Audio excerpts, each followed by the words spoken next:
রাজধানীর চীনমৈত্রী সম্মেলন কেন্দ্রে বিএনপির আয়োজনে জাতীয় ঐক্য ও গণতান্ত্রিক অভিযাত্রার শীর্ষক অনুষ্ঠান চলছে। এ নিয়ে আরও জানাতে যুক্ত হচ্ছেন জাওয়াদ মাহমুদ। জাওয়াদ, সর্বশেষ সেখানে কি চলছে, রাজনৈতিক নেতারা কি বলছেন, আর তারেক রহমান কখন বক্তব্য দিবেন? খালেদা জিয়ার বক্তব্য দেওয়ার কথা রয়েছে।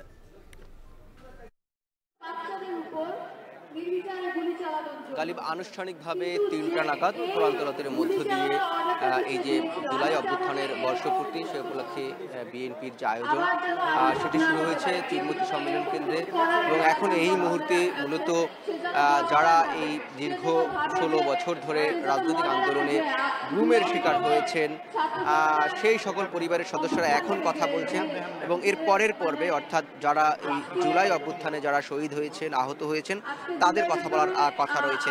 এবং এর পরেই আপনি জানতে চেয়েছেন যে তারেক রহমান কখন কথা বলবেন। তিনি মূলত এই যে অনুষ্ঠানের উদ্বোধকের বক্তব্য রাখার কথা রয়েছে, এরপরে তিনি রাখবেন। এবং বেগম খালেদা জিয়া তিনি ভার্চুয়ালি তার একটি বক্তব্য তিনি সেটি দিবেন এখানে।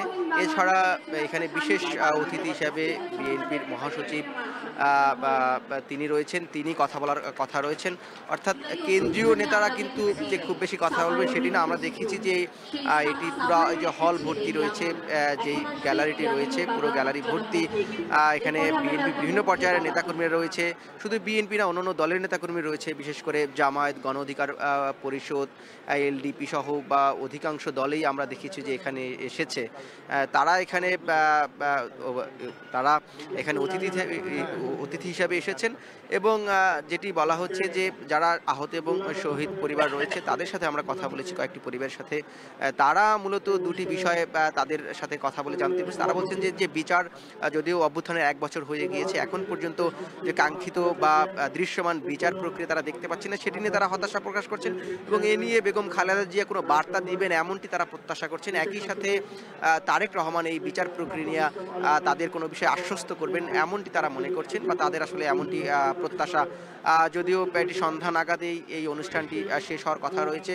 এবং এই যে জাতীয় ঐক্য এবং গণতান্ত্রিক অভিযাত্রা নামে যেই বিএনপি অনুষ্ঠানটি করছে, এখানে কিন্তু আরেকটি বিষয় ছিল যে এই যারা জুলাই পরিবার অর্থাৎ শহীদ পরিবার রয়েছে বা আহত রয়েছে, আহত ছাড়া যেটি বলছিলাম যে এই যে দীর্ঘ 15.5 বছর 16 বছর রাজনৈতিক হয়রানির শিকার হয়েছেন, গুমের শিকার হয়েছেন, হত্যাকাণ্ডের শিকার হয়েছেন, সেই সব পরিবারের সদস্যরা কিন্তু এখানে আমন্ত্রণ পেয়েছেন। তাদের কিন্তু বিশেষ সম্মাননা দেওয়া হয়েছে ইতিমধ্যে বিএনপির পক্ষ থেকে। সেটি যখন তারা প্রবেশ করেছে সেই সম্মাননা তাদেরকে সেটি দেওয়া হয়েছে। এবং এখন সবাই কথা শুনছেন। এবং দুইটি বিষয় যদি উল্লেখ করতে চাই, যারা এখানে কথা বলেছেন, যেটি বলছিলাম যে এখন মূলত যারা গুমের শিকার হয়েছিলেন বিগত দিনে, সেই সকল পরিবারের সদস্যরা, বাবা কথা বলেছেন, কারো সন্তান কথা বলেছেন, কারো মা কথা বলেছেন। তারা মূলত বলছেন যে এই আওয়ামী লীগ সরকার পতন হলেও তারা যে এখনও কেন ফিরে আসছে না সেই অভিযোগটি করছিলেন। এবং এটি নিয়ে সরকার যে দৃশ্যমান কোনো পদক্ষেপ নিচ্ছে না সেটি নিয়ে আসলে তারা অভিযোগ করছিলেন বারবার। এবং তারা প্রত্যাশা করছেন যে নতুন বাংলাদেশ বিনির্মাণের জন্য যারাই জীবন দিয়েছেন, যেই ছাত্র জনতা অর্থাৎ সব শ্রেণী পেশার মানুষ এই জুলাইয়ের সময় জীবন দিয়েছেন, তারা যেন এই যে তাদের যে ফল এটি যেন বৃথা না যায়, সেটি যেন ধরে রাখতে পারে বা সরকার, সেটি তারা আসলে প্রত্যাশা করছেন। এই ছিল এখন পর্যন্ত আমার কাছে সবশেষ।